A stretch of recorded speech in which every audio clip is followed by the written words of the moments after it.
নমস্কার, আমি সূর্যনারায়ণ পণ্ডা। পেশেন্ট আমার বাবা, সে সত্যনারায়ণ পণ্ডা। আমরা কন্টাই থেকে আসছি, পূর্ব মেদিনীপুর ডিস্ট্রিক্ট। বয়স 79-80। আমার বাবার অ্যাক্সিলায় একটা টিউমার ছিল। সেই টিউমারটা অপারেশনের পরে যখন টেস্ট করা হয় তখন ক্যান্সার পজিটিভ আসে।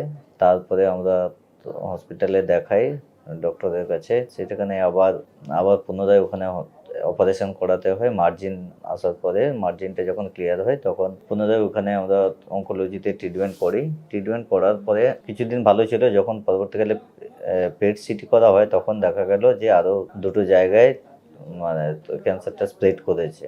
যে জায়গায় মূল ওটি হয়েছিল সেখানে স্প্রেড করেনি, বাকি অন্য জায়গায় স্প্রেড করেছে।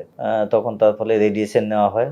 দুবার রেডিয়েশন নেওয়া হয়েছে। দুবার রেডিয়েশন নেওয়ার পরে আমরা এখানে আসি। জাস্ট রেডিয়েশন নেওয়ার 1 সপ্তাহের মধ্যে আমরা এখানে আসি। তখন মুখে ব্যথা ছিল, খেতে পারতো না, আরও অনেক কিছু সিমটম ছিল। তারপরে পুনর্জন্য এখানে এসে ওষুধ মেডিসিন খাই, ডক্টরের কথা মতো চলার পরে ওইগুলো ইমপ্রুভ হয়েছে। যে ব্যথা ট্যাথাগুলো ছিল ওগুলো এখন আর নেই। মোটামুটি এখন সেরকম ডিফিকাল্টিস খুব একটা কিছু নেই। খাওয়া দাওয়া এখন মোটামুটি ঠিকই আছে, আগের থেকে বেড়েছে।